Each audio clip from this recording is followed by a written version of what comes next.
Choro is a style of Brazilian instrumental music. It was born at the end of the 19th century in Rio, and it's usually played in a roda, which is musicians sitting around in a circle, kind of like in a folk session.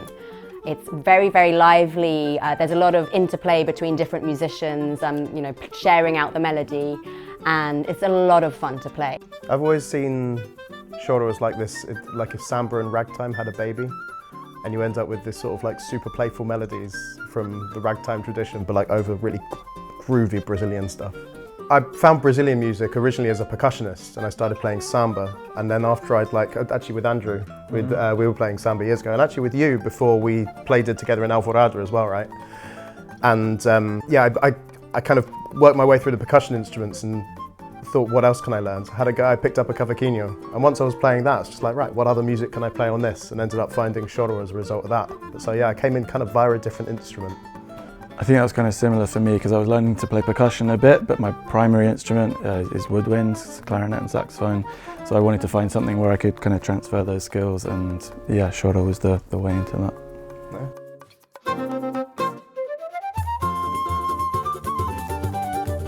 I had a flute teacher from Brazil, and she passed loads of melodies to me. I didn't even know what they were at the time. I didn't know they were Choro, but years later when I went to Brazil, I listened to this music in rodas, and I was just like, wow, it instantly struck a massive chord, and I felt I had to continue and play this music. So then I came home back to England, found the roda de Choro. So me and Andrew met each other 2012, I think, 2011 in the roda de Choro in London. And discovered that we lived like 2 roads away from each other. After about 2 years of playing together, because Andrew gets the bus and I get the tube.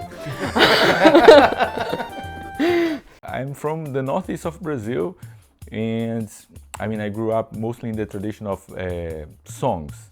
The tradition of singer-songwriting in Brazil is huge, bossa nova, and all of that. And then when I was a teenager, I came across more instrumental music, choro, jazz as well, and yeah, I got into the 7-string guitar and started studying it. And then I moved to Rio de Janeiro and just stayed with choro. I knew these guys for a long time. I was working with Andrew and with Jeremy in the London Vocal Project, and they called me. I played with Luiz for the first time for Dartington. They made me feel very welcome and very open to my ideas. It's a very creative space. It's very interesting when you join a band with a big repertoire and 2 albums and a lot of things done, how you look at everything in one go, and that probably you probably don't realize how wide is your repertoire. It goes from the variety is unbelievable. Yeah. Well, I think we're loving having you as well. Like, it's been really nice to have Andres bring a new sound and a very different kind of setup percussion-wise. So it's lots of new things for us to explore, and yeah, it's great fun for us too.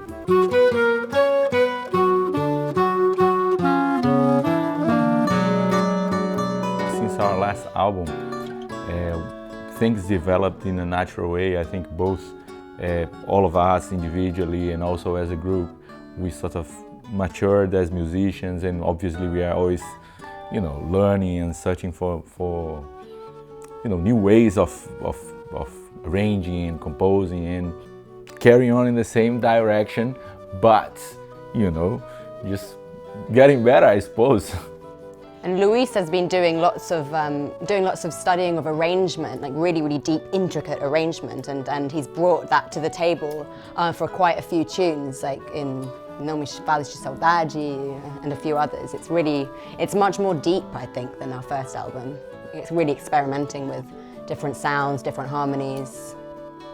Yeah, I think choro as a tradition. Well, this is coming, as Rachel said previously, from the end of 19th century.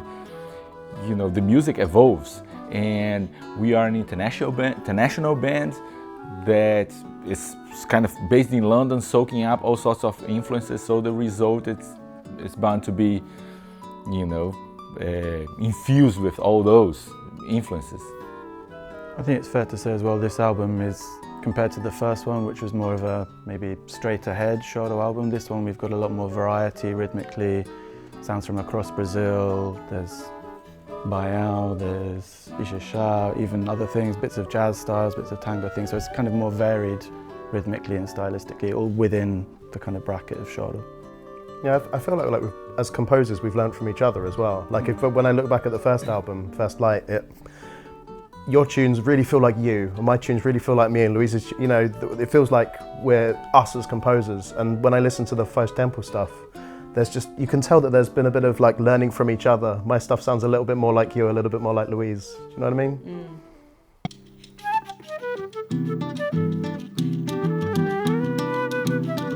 Our first single is called Borbulhando. This is a tune that I really love. This is the first composition that Rachel and I wrote together. We started a collaboration that has now a few tunes, and this one, I think it represents really nicely this collaboration of ours. Borbulhando means bubbling, and you know, when we play music, everything happens. It flows really nicely. So I think, yeah, it's a great name for this tune, and I'm glad that it's coming out as a single with the contribution of all the group. After having composed it, two of us, we brought it to the band, and then we put the arrangement together, all of us, so I'm really happy with it. Another tune that we wrote together, Rachel and I, is called Shaverin. This is a funny story because we went on tour to the seaside, and we went to this fish and chip shop called Shaverin, and you know, as a how do you say, a foreign living in England, fish and chips is one of the things that I appreciate in the English culture. And we went to this place where we had, you know, just stuffed our face. You stuffed your face. This one's crazy about fish and chips, I must add. Any opportunity, he's there. Crazy, but also very high standards. Yeah. It can't be soggy. Yeah. We get a good fish and chip review after we go anywhere we've got fish and chips. It's good. This tune is a mix of different rhythms from the northeast of Brazil. Rachel came with the beginning of a melody, and then we sat together during we were touring with another group, and we, you know, jamming together, we developed this tune, and we had Roy E as a guest, and yeah, I'm really pleased to have it in the album as well.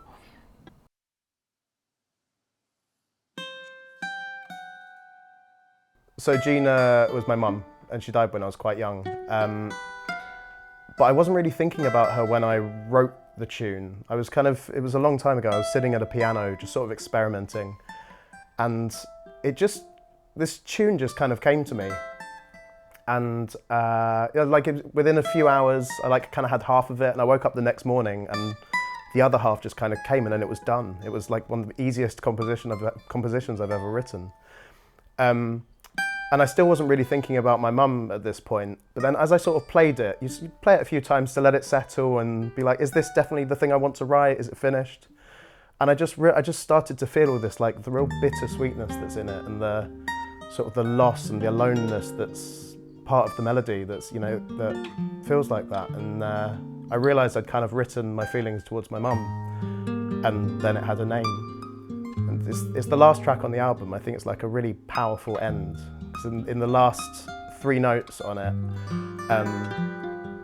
I see this, like, I get a bit emotional. I see this small child kind of reaching out to a mother that's not there. And I'm really glad that's like the end of the album. It really hits a spot for me. So Doce de Lobo is a tune of mine, which is on the album. I think it's the newest one on the album. I wrote it pretty close to the recording session, because I hadn't actually written any full tunes for the band, just bits of arranging, and these guys were always saying, oh, you've got to write a tune. So when it came to the recording session, I was like, okay, I've got to put a tune together for this one. So yeah, and it's just a kind of light-hearted, playful tune. I wanted to write something kind of, yeah, refreshing and carefree, a little bit of contrast to some of the other heavier tracks on the album. And yeah, that's what came about for Doce de Lobo. And we've just been filming a video of it today. We're here in Goot Studios in Dalston in East London. Amazing space, and we've been having a great day filming it.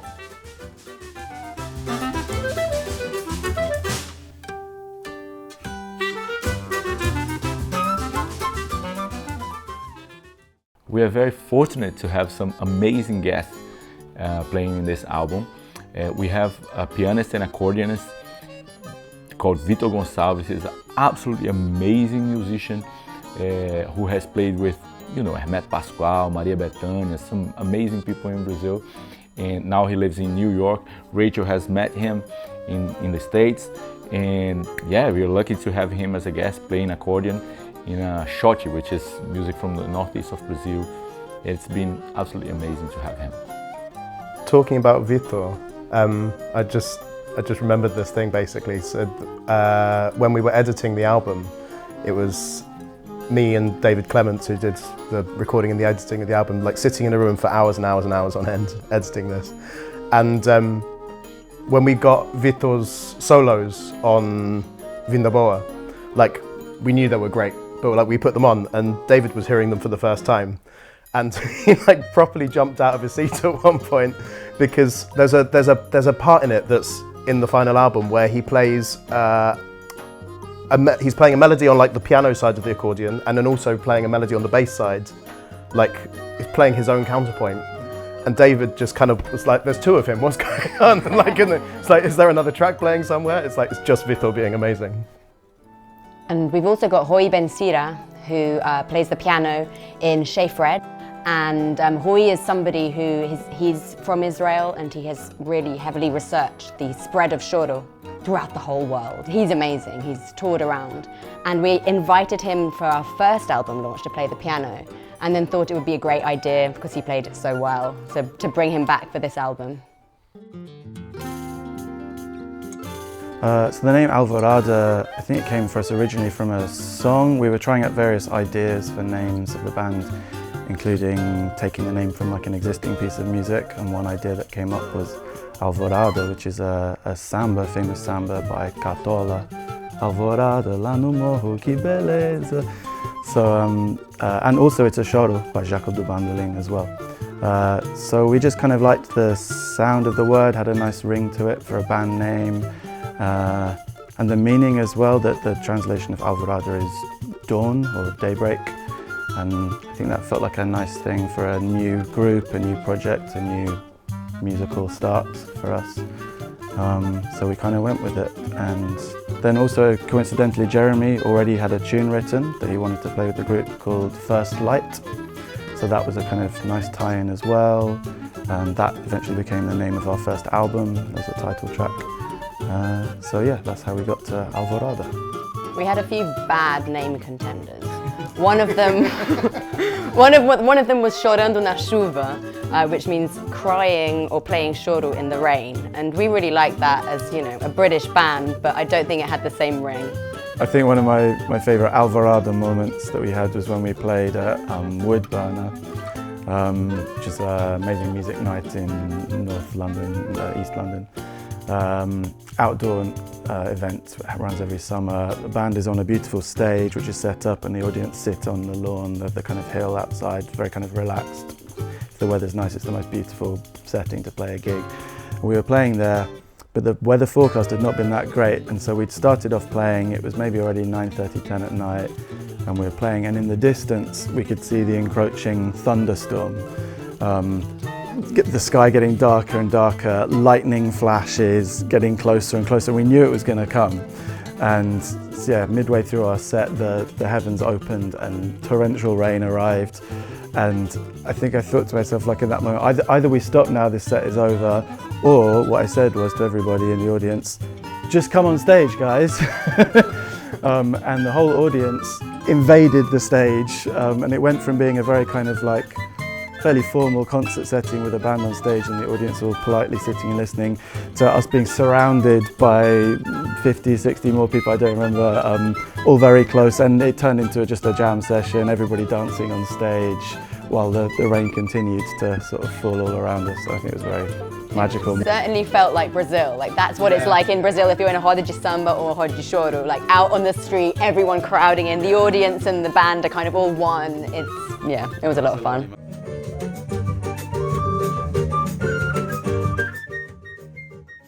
The gigs are are amazing in the sense that we get a lot, they change totally depending on where we're playing and how the audience reacts to what we are throwing to them. I find that that's one of the most interesting things.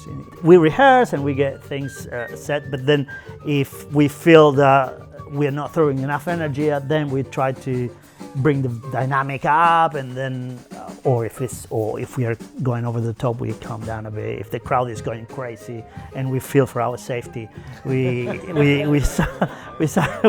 chill a bit. But yeah, it's very dynamic. I find that. Yeah, I feel like the way we interact with each other is such an important part of who we are. Like we always sit in a semicircle on stage, and it's like really annoying on some stages where there isn't quite enough space for that. But as soon as you have someone behind you, we don't have the same visual interaction, and that's so important because I just feel like whenever we're playing, what I play affects what everyone else plays, and what everyone else plays affects what I play. And like for each one of us, you end up with this, like that's what makes it so beautiful and live, like this fleeting moment that will never be repeated. And for sure the audience pick up on this, they can see that we're playing things, doing things on the fly, exchanging things, not quite knowing where it's going next. And I think that's very much part of the excitement for the audience as well, to see that going on in the moment. Yeah, the most important thing for me is that after 8 years of playing with you guys, I still have so much fun in the gigs. Like it's a lot of fun.